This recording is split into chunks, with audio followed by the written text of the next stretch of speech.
Hi everyone, welcome back to another edition of my videos, and today I wanted to show you an interesting way of taking on the Pirc Defense.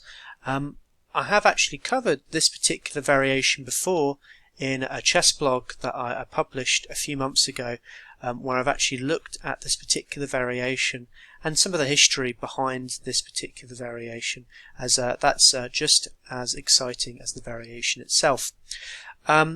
It's as a variation I've used myself in a lot of club matches, and certainly it will be a variation that will really effective in sort of club level, especially if your opponent is not doesn't really know how to handle this variation. As well, if black plays what looks like natural looking moves, he can quickly come unstuck very quickly.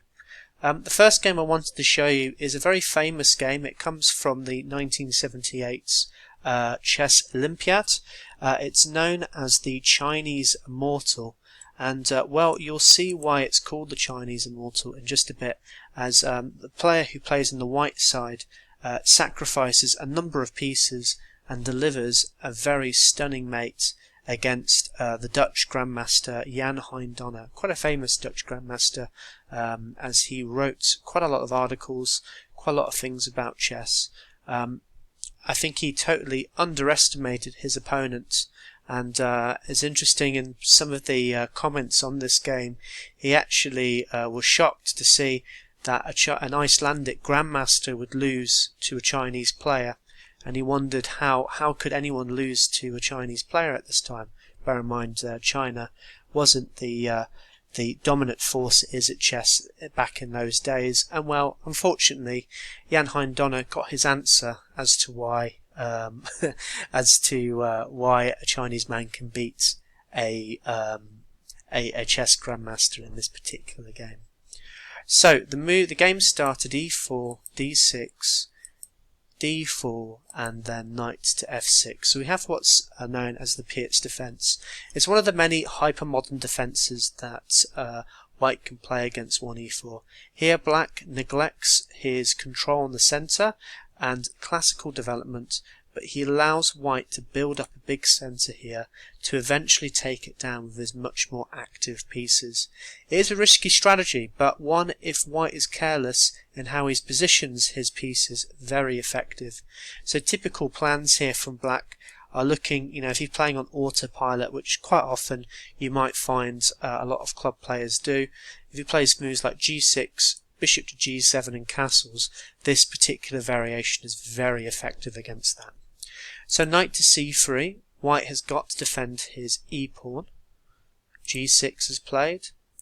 Bishop to e2. So at first white opts for what looks like a classical variation, a relatively quiet line, and white will just be looking to develop his pieces normally. Knight to f3, castles, and he's got a nice big centre.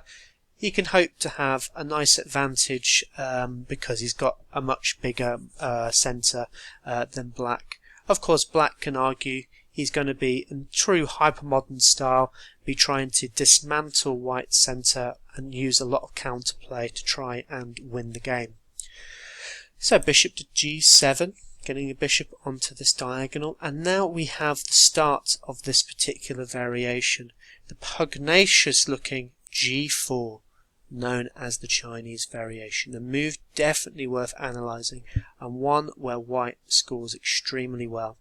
This move is in fact named after this particular famous game. Now, interestingly enough, g4 isn't a totally outlandish idea. In actual fact, there's another popular move that white can play in this position, h4. This is known as the bayonet attack. I guess you can say the Chinese variation's distant cousin. And I guess this move has relatively similar ideas. White is going to be looking to launch a quick kingside attack on the black position and use this pawn, take advantage of the fact that this pawn on g6 has created a target for himself, a pawn lever if you will, for us to try and crack open the position early on with the pawn. g4 kind of does a similar thing here, but it has an added bit of venom to it in the sense that we're now threatening the move g5, and suddenly this black knight has a question for himself to ask. Where does he go to after this pawn move? If he decides to go back to a square like g8, well, he's underdeveloping, and this could only slow down black's development. Furthermore, if he decides to come to d7, well, he's blocking in the rest of his development. So certainly a very interesting way of taking on the black. Let's have a look how Jan Donner takes on this variation. Well, here he plays the move h6. I think this looks like a relatively normal looking move. Black is just preparing against this g5 idea and stopping this from ever happening. h3 is played. A very curious looking move. It looks as though he's wasted another tempo, and in fact, would you believe it, this is white's fourth pawn move in this particular opening variation. In actual fact, this move has two ideas. Number one, it bolsters this g4 pawn, allowing white to play knight to f3 without having to worry about its capture. It's also a useful waiting move. He's waiting for black to decide if he wishes to castle on the king's side, and if so, he can then start delivering a quick kingside attack. So let's see how Jan Donner plays here. He now plays the move c5.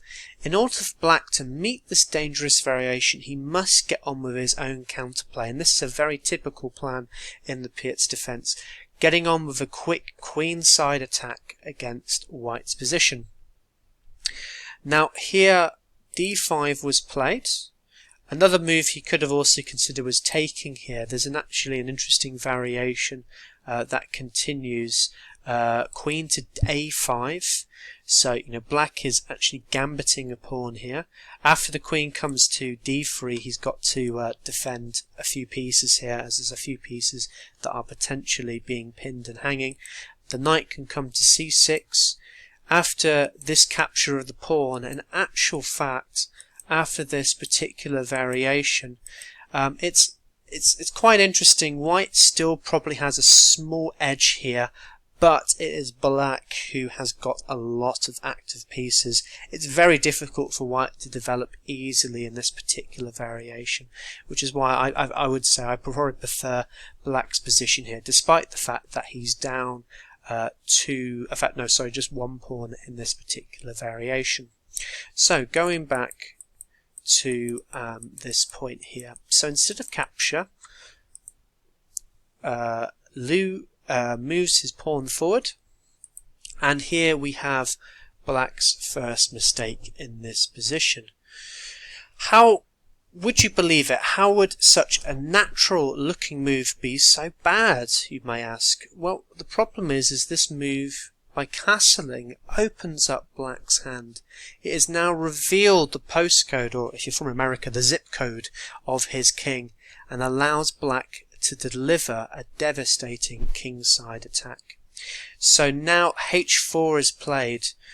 Interesting that he played h3 followed by h4, but now he knows where this black king's going. He's just going to launch a quick kingside attack.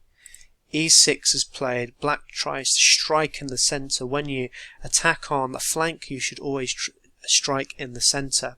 But g5 is played, and really trying to try and break open the position and attack black's kingside. Here Jan Donner makes probably another careless move here. He decides to capture here. H takes on g5, allowing white this beautiful open file towards the black king. Instead, potentially black could have played the move knight to h7. I think this would have been a much stronger move. After which, if let's say g takes on h6, there would be potential exchanges here that white could go for, just to try and slow down. Black could go for to try and slow down white's attack. So some stuff like this, for example, maybe then getting the knight back to f6, or the rook to maybe e8 or something. It's by no means great for black. He's still probably got a slight disadvantage here, but it's probably a little bit better than what was played in this position. Going back though, h takes on g5, h takes on g5. Now the knight jumps back to e8. Again, maybe knight to h7 would have been a slight improvement, getting ready to recapture here on the g pawn. Going back to the game, after e8, now queen to d3, a very simple move. He's looking to transfer his queen onto this open h-file and deliver a very quick mating idea.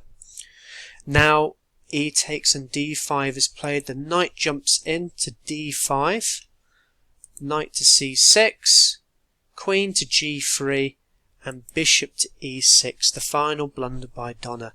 Now white is able to carry out his obvious attack here. It looked like a good move, you know, we're getting something developed. White was threatening to capture this knight and slow down some of black's attacking ideas, but here queen to h5 is a very good way of handling it. He's just threatening mate in one. f5 was played, an attempt to try and open an escape square for the black king to potentially run down, but now what I think Jan Donner missed was this gorgeous mating idea. After king to h8, king to f7, he missed the move. Queen takes on g6, a beautiful sacrifice, sacrificing the queen, but in the process delivering a fantastic mate here. So let's just say very quickly, if black ignores his threats, he moves his king back, then, well, a simple mating here. You just put his queen back to h7 after the king goes back, g6, a checkmate by the pawn, a beautiful way to play here. Going back though, so what happens if the king just captures the queen?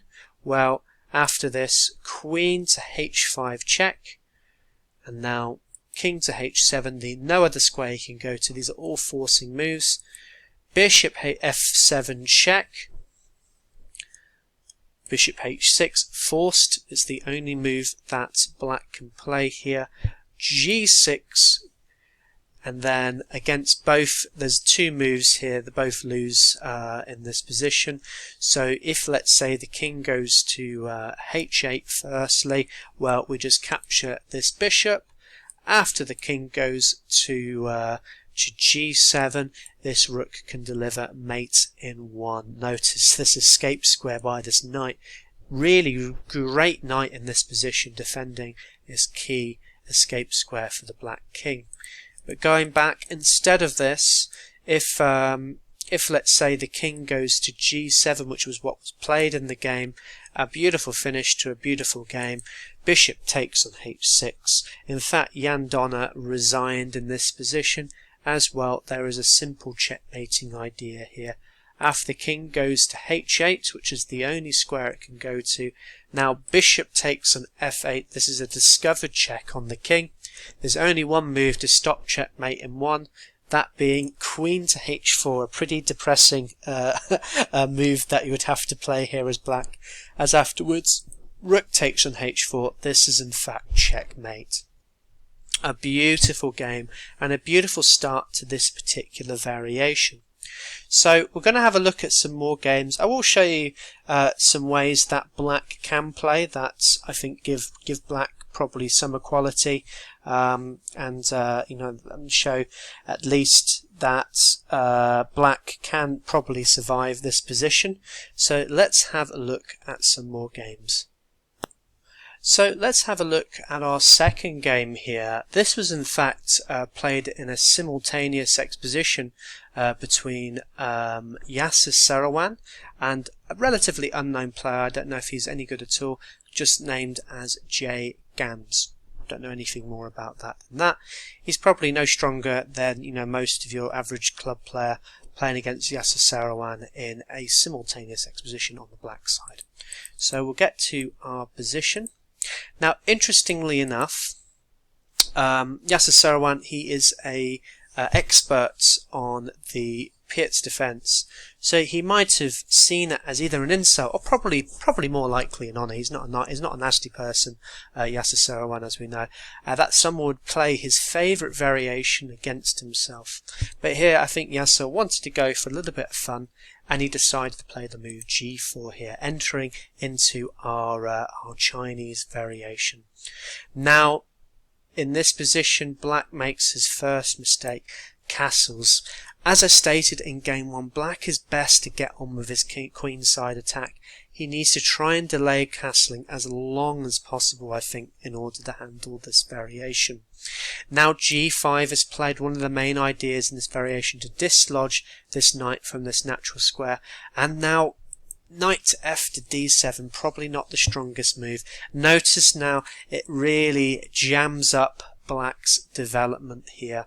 So Yasuo decides, well, do you know what? Let's just get on with our kingside attack. I know where the black king is.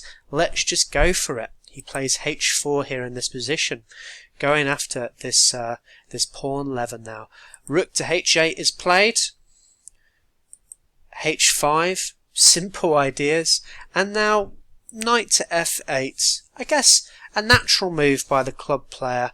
You know, he's unsure what to do against the Grandmaster, so he tries to rush for the bomb shelter, awaiting the impending blitz of white pawns. In the process now, though, Black is destined to a long life of passivity in this position. Bishop to E6 was played. He just wants to bolster up this this D pawn, but he's also got another intention to this move, as we'll see in a little bit. C6 was played. Queen to D2, and this is the idea. Yasuo has set up a thematic battery against Black's position. So B5 is played. Black tries to get his counterplay going, but here is a very nice move that White plays in this position. He notices that Black's expansion on the queen's side is getting a little bit intimidating, so he plays the move A4, a great counter thrust that grinds Black's queenside expansion to a halt.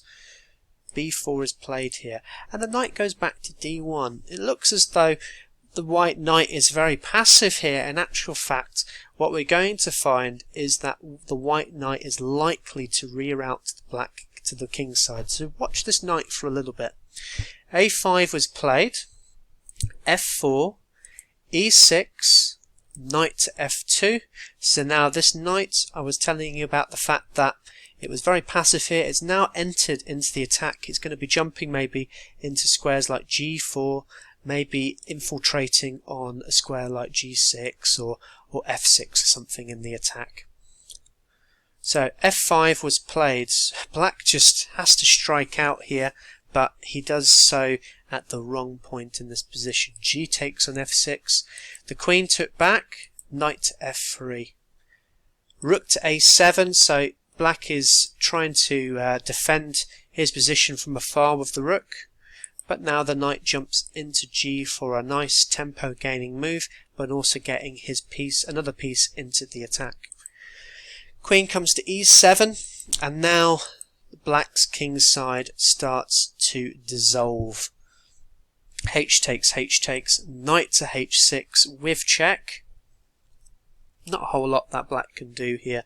He has to capture here with the bishop. Afterwards, this rook comes crashing in. Notice just how weak Black's king side is here. There's just not really much he can do here. The queen came to G7, and I really like this next move from Yasuo. He decides to just move his rook back to H2. Patience is key here. He doesn't want to rush this position. He's got a good position here. There's no point in trying to rush the checkmate straight away. The knight comes to H7, and now finally White castles long. You forgot that White could still castle here, and in doing so he's now got his final piece into the attack. He's going to be jumping down this beautiful open H file. Knight comes to D7. D5 was played, trying to shut down any counterplay from Black here. C5 was played. d takes on c6, knight to b6, and then the queen captured on d6. I think white was happy to win a central pawn here, ripping black's position apart. Black tries to come up with something in this position and get a pawn back, but the knight comes to e5, really dominating the position now. Rook to b7. I'm not sure black knew what to do here in this game, as he just makes a series of just poor moves here. The bishop came to c4, a really nice move. Now there's just simple threats of just pushing this pawn forward with a very dominant position. The rook came to b6, and a very nice finish to a very nice game. The queen comes to d8, and now from a dominant position, Yasser's tactics flow here. The point being of this move is now after the rook captures, which is what happened in the game, this rook captured, after knight to f8 to block the check, e7 comes crashing in. This comes with a check. We're now threatening to capture here with promotion. The bishop comes to e6. He looks as though he's defended it well, but now rook takes on f8, and in this position black resigned. There is nothing good here for black to do. If he captures with the queen, here white has another nice tactic. He can play rook here to h8 with check and follow it up with the capture of this queen with promotion, just simply winning the game. In actual fact, this position actually declares a mate in 5, so if you want to try at home to see if you can get the mate in 5 idea, by all means. But another beautiful game from the white side, from an expert in the Pirc Defense, from Yasser Seirawan. Okay, so we're now going to have a look at probably some of the better ways that black can play in this position. We have another game from Yasser Seirawan. This was played 2 years after the Chinese Immortal. Yasser was playing on the black side here, and he has quite a novel way of taking on the Chinese variation, and perhaps probably the antidote to such a pugnacious move. So let's have a look at the game. So there's a transposition here to the Pirc Defense here. It's a bit of an odd way we reach it, but we now have a Pirc Defense now. G4 was played, reaching our aggressive Chinese variation, and here Yasser doesn't panic. He plays C6 here, getting ready for his queen side expansion. G4 is played, knight f to d7. It doesn't matter too much that he's blocking off, because he's going to quickly crash open on the queen side here and reroute his knight to b6. So h4 is played, and b5, a very instructive way of facing the Chinese variation. In a lot of Pirc's variation, when facing these aggressive kingside expansions such as 150 attacks, black will often delay castling as long as possible and instead get on with his own expansion on the queen side. h5 is played. White just thinks, fantastic, I'm going to be delivering a quick kingside attack. What he's forgotten about is black hasn't castled here. In actual fact, he plays rook to g8. It's a really nice idea here, as he's creating an escape square for his bishop here. If, let's say, white just plays h6, this is no good. Bishop to h8. This bishop's actually absolutely safe here, and he's still influencing this long diagonal. And he's going to await his time to be activated any time in the position. In the game, though, his opponent was a little bit stronger than that. He decides to capture on g6, and there's a g6 capture back. h6 and g6, I should say. The knight jumps to f3, and now b4. And, well, it's a little bit of an annoying retreat for white here, as he now has to move his knight back to b1. It's not the worst thing in the world. It can reroute in this position, but he's had to retreat in this position, underdeveloping his pieces. So it can only be good for black. a5 was played, getting on with his expansion. a4, white needs to try and slow down black's expansion, but black just keeps coming with his pawns.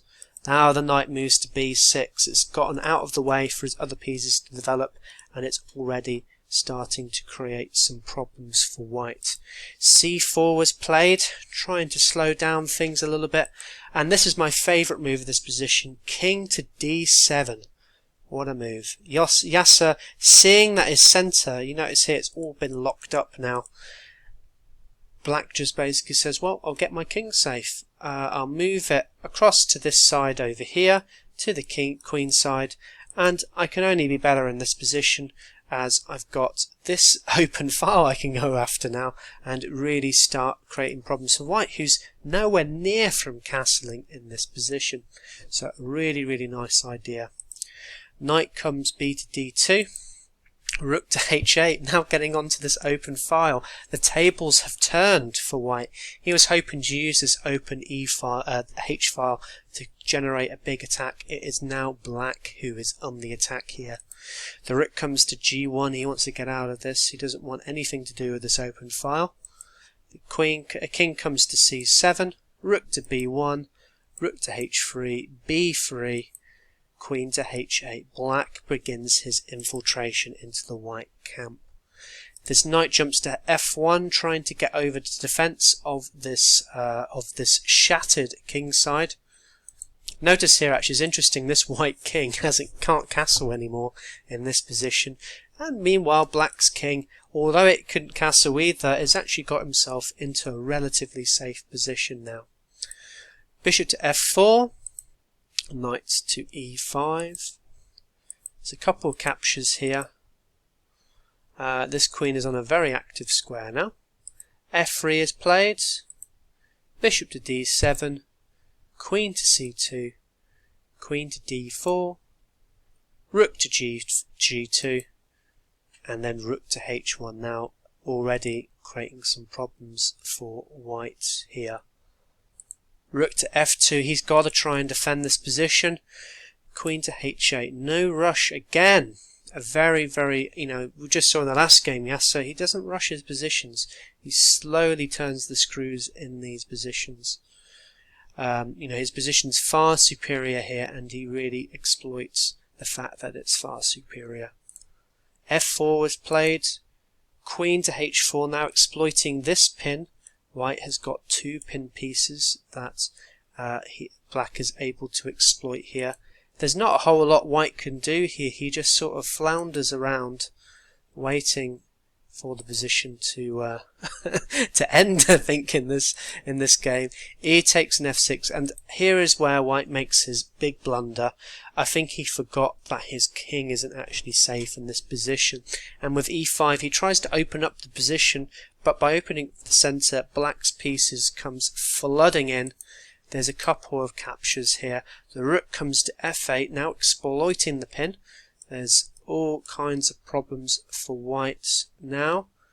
E takes on d6, he throws in the check, but the black king just shuffles to b7. He's not. If he takes this, he's just giving counterplay to white. So Yasser's not interested in any of those ideas. But now let's compare the safety of the kings. Which do you prefer? Do you prefer the black king or the white king in this position? Well, let's have a look. Bishop comes to d3, a big blunder, as now rook to e8 with check. White decides to throw in the tower here. He knows that pretty much everything is going to be losing significant material. I'll give you an example. If, let's say, the bishop comes to e2, rook can take on f1 after the king captures. This is checkmate, just one idea. If, let's say, we go back to the 34th move, if, let's say, the king comes to d2, well, the rook can just capture here, and this is also, the queen can capture, and this is also simply winning for black as well. So a very, very cute game. At least just shows you that, the Chinese variation, as long as black doesn't panic too much about this king side, he remains flexible, he should do absolutely fine against such a move. Alright, so we have the final game in our variation, looking at the Pirc Defense Chinese variation. And well, this will kind of, I guess, show you a bit of a modern take on this particular variation. We saw in the last game Yasser Seirawan, by not castling at all, he actually got a very, very good position on the black side. But here we'll see that white can still create some problems for black by actually, in fact, going for the centre instead of the king side if the black king refuses to castle. So here we have our position here that we've been looking at, and now the G4 idea, this Chinese variation. C5 played, G5, F to D7 and D5. Right, so I think it's interesting at this point. I've actually there's a very good book by a player called John Nunn, who's done this sort of move by move book. It's a really fantastic book, a great book if you want to get better at chess. And he sort of says as a rule of thumb in the opening that you shouldn't make more than 3 pawn moves in the opening. But here already in this position, White has made 5 pawn moves out of 7 moves in this position. I find that quite fascinating, and he still has an advantage somehow in this position. But anyway, going back to the game. So Queen to A5, I guess a thematic move in this position now, exploiting the fact of this pin basically. Bishop to D2. White is now focusing on his development, defending his pieces. H6 is played. Knight to F3. A6. A4. White stopped this B5 idea from happening by playing A4 straight away. Queen came back to C7. A5. And this is a great move. It slows down Black's counter-attack. White could even have a look at ideas of potentially rerouting this knight to B6. Of course, all things permitted with this knight still on D7. B5 was played. Black tries to strike out on the queen side. A takes on B6, knight to B6. So Black finds at least a nifty way of trying to get open the position. He's now got this open B file to go after, but White has got this semi-open A file to attack along, so it's not all good for Black. G takes on H6, Bishop takes on H6, Bishop takes, Rook takes, Queen to D2. Now going after this Rook here. The Rook comes back to H8, wants to get out of any of those problems, and now castles long. A very, very pugnacious move, I must say. He's, well, it looks as though Black has got quite a lot of counter-attack along this this A and B file, but White doesn't care. He's going to go after the centre. He's going to try and smash it open and create a very, very strong attack in the centre. Well, this knight comes to D7, knight comes to G5 already. There's some potential threats of even just capturing here on F7 and causing some problems for Black here. So how does Black handle this? Well, he goes to B8, he gets onto this open file, tries to get on with his own attack, but it's too late. White is already smashing forward. This knight comes to F8, trying to get his defences around his Black king, as I think Black suddenly realised that his king is not that safe in this position. E5 comes in, the opening of the centre occurs now, and this can only be bad news for this Black king who is stuck in the centre. Queen takes an E5, Rook H to E1, getting on to this semi-open file. Black was probably regretting not castling sooner here in this position. Queen to D4, trying to exchange off some pieces. But here White found a very nifty way of handling this position. He played Bishop to B5 with check. After A takes on B5, he then took on E7. White actually creates a lot of tactical problems, and Black, for Black, who has now got an exposed king and also an exposed queen in this position. King comes to D8. After which, Rook to E8 with check again, King to D7. instead of capturing, the queen decides, I'll come onto this square. I'm actually threatening checkmate in 1 here, so the black queen has to throw in a check here. b1, king to c7, just to get out of the way momentarily. But now capturing on b5, a very irresistible attack now occurs for white here, and black just has no answer whatsoever. King to b7, knight g to e4, bishop to d7, knight captures with check, king came back to c7, d6 check, and well, he has to sacrifice his queen just to stop the mating attack here. But in actual fact, black is not interested in taking the queen here, as now after knight to a6 check, b7, he then captures the queen here. In fact, well, black just resigns here. There's nothing he can do. White is already threatening just to capture here on b6, winning the game simply, and it's just too much for black to have to try and handle. If, let's say, he captures here, which looks like a really good move, in actual fact there's a mating idea here after rook captures. King, let's say if he came to a6, well, we've then got b takes on b6, and afterwards there's a very quick mate here. This is a beautiful mating idea, just winning the game simply. Going back, instead of this, if let's say, well, after this, if let's say after rook to b8 check, if let's say the king goes to a7, which just holds on for 1 extra move against this, the knight can take here on b5 with check. After the king captures, we get a very similar looking mating pattern. B takes with check again, a5, the knight comes to c7, just threatening mate in 1 now. If let's say g5, well, a6 here can be played. Notice the knight defends this rook. This is a beautiful checkmate here as well. So a very interesting way that white plays in this position. He just decides, do you know what, if black is not going to castle, if we go back to, I guess, this sort of position here, he just sort of says, well, do you know what, black is not going to castle here, I need to go for my own counter-attack here, and that's exactly what he does in this position. Anyway, I hope you enjoyed these variations on the Pirc Defense. Let me know what you think. If you managed to get to the end of the video, well done.